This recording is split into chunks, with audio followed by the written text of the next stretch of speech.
Fuck me, should have taken it to Repair Room USA. Action. Hey, welcome everybody. Hope you're having a wonderful day or evening. This is Richard from Repair Room USA. Today we're going to be going over a little bit of review. This is going to be on day 3 of the practical board repair class. I'm trying to go through the whole class on what we learned at Practical Board Repair School in New York at the iPad Rehab School, and this series is giving you an idea on what we covered in the class day for day. It's not easy, it's hard. I have to plan everything out without the same examples. I have to edit the video and I have to make it entertaining, and it's not easy at all.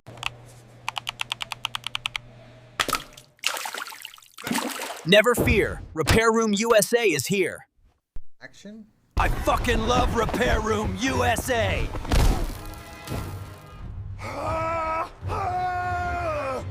So, yesterday we did some sandwich repair. We actually took it apart, we reballed it, put it back together in day 2. I also, on yesterday's video, I noticed when I was doing the editing, I didn't get a good close-up on the board that we did. So this was it right here, and these were how it turned out in the end after the soldering was done.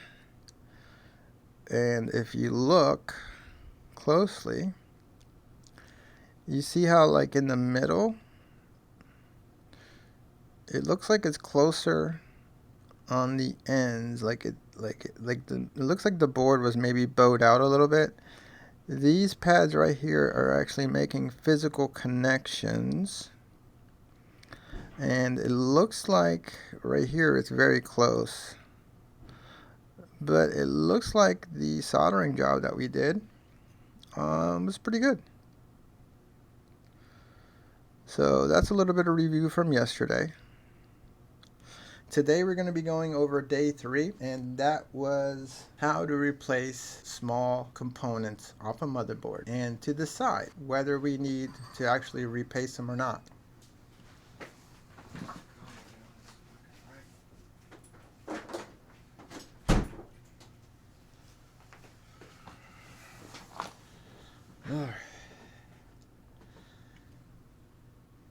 Today we're going over replacing components and deciding whether we need to replace them or not.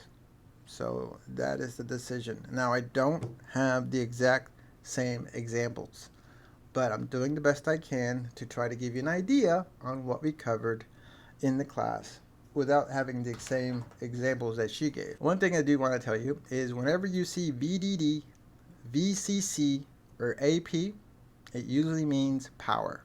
And what I'm talking about is when you're looking at a board or you're looking at a schematic, then you're going to see those letters and just know that they mean power. So they're probably important in some way. And AP usually means it's going to the CPU. There will be spots on the board sometimes that will be on the schematic, but they're going to be omitted on the actual motherboard. And the only way to tell is that they will have perfect factory pillows that will look different from something that you knocked off the board. Now, why are we talking about this? Those factory pillows are called no stuff. We have to be able to identify on the board whether that component just never there because it was for different revision of the board. A lot of times to save money is that they'll use very similar boards for maybe an upgraded product, or they had an intention of adding some more stuff to it and then decided to cancel it at some point. So that's why you're going to see sometimes that on the schematic it's not going to be exactly the same as the board, even though it's the schematic for the same board. It will not have those parts on there. So we have to be able to go into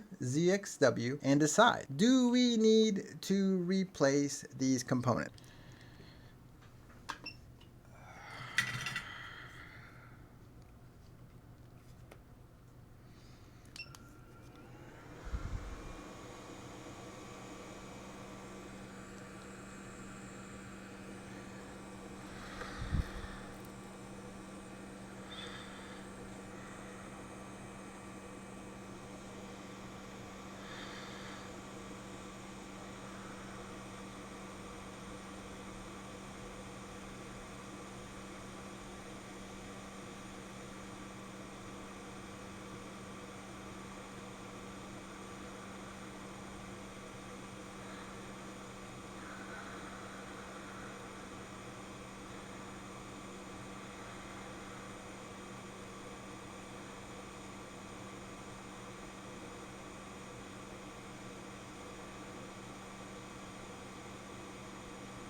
Alright, we have this circuit, this thing right here that I knocked off, and now I'm missing.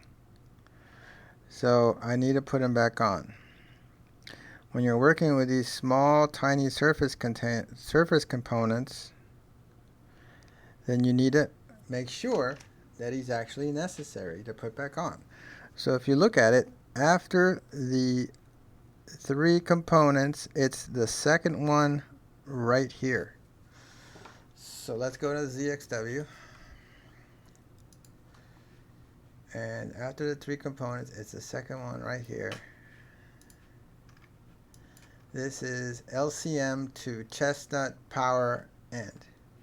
Now we have to decide, it's going to a filter and it's going to this capacitor. This is a filter. This filter right here will cause an open line on 22. So 22 would be 1, 2, from the top, it'd be 1, 2, 3, 4, 5, 6, 7, 8. So let's check. Since it's connected to 2, what kind of reading will we get in our multimeter by counting 1, 2, 3, 4, 5, 6, 7, 8 down? It's supposed to be 0.4. Let's look on our board. So how many did we say here? 1, 2, 3, 4, 5, 6, 7, 8. Okay, 8 down. Get our multimeter. Put it in diode mode. Red probe on ground. 8 from the top. 1, 2, 3, 4, 5, 6, 7, 8. OL. 7.4. 8. Open line. So it's an open line here. We have to decide whether that is necessary. If we're doing a board repair, then yes, it's going to be necessary. If we're doing data recovery, then we have to find out on ZXW if that line is important enough, and then to decide to replace them. Now, if we are going to replace them, then the only way to do that is to get a donor board, to get another working board, and to take it off from a working board, for example this one, and to remove that component. Now, one way to remove a component is we can use some tweezers, hot tweezers. These are a pair of hot tweezers that I have, the Hacko. They're set to 360 right now.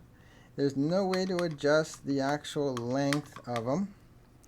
And I don't like these tweezers because look at them. How am I supposed to get in with anything on that angle here? So that is definitely not going to work. These tweezers are out of the question. They do not work for that. Let's use the paste. These are the finest tips I have for the paste tweezers. We can get in here, grab one component, and remove it. Now if you look at that component, he's right there at the end of that tweezer head. That way I don't lose him. He's not going anywhere. I go back to where I need to go, and I put him back where he's got to go. For now, he's going to go right there.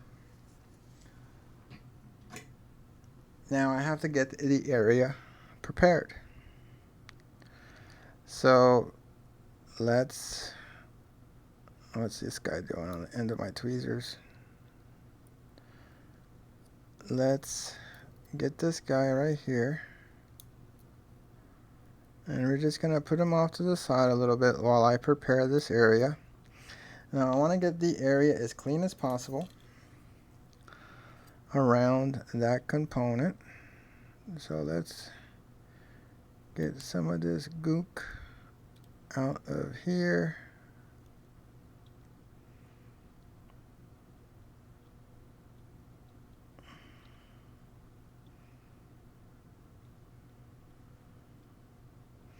And what I need to do is I need to put some flux down, and I need to make some puffy pillows.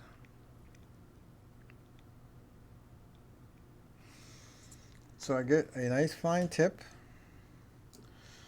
my soldering iron.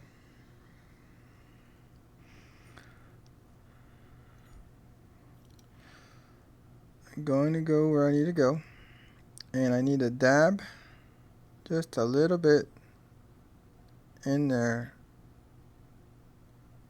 and make those into puffy pillows. Now if you look at that area, let's see if I can grab some of this off without knocking the other guy off. Let's move him to the side a little bit more because I'm afraid I'm going to lose him.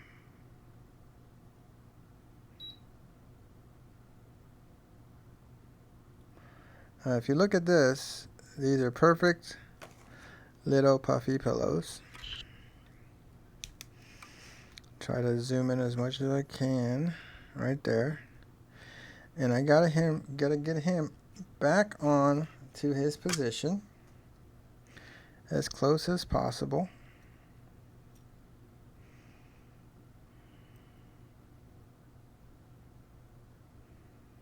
And he's gonna go right on there.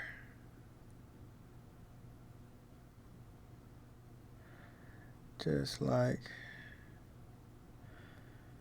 not like that, like that.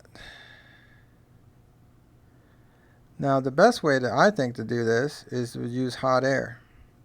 But we have to be quick. We have to kind of get in there and get out, because if you use too much hot air, you're gonna like knock this component off. So we don't want that. We don't want to knock this component off. So we can't touch this component at all. So the only way to really do that is to try to go in there with some hot tweezers. Let's try to attempt it. So if we're going to go in with hot tweezers, I need to go in and I need to hold him down somehow.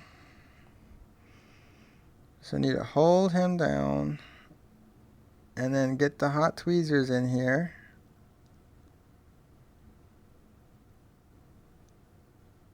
And done. Now the only way to test that and see if that actually worked is to go in with my multimeter and test it. So I get my multimeter.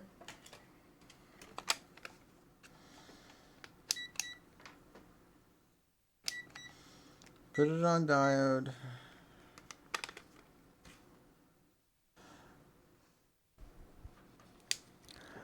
And remember, it was 8 from the top. Put my red probe on ground. And let's just start counting down.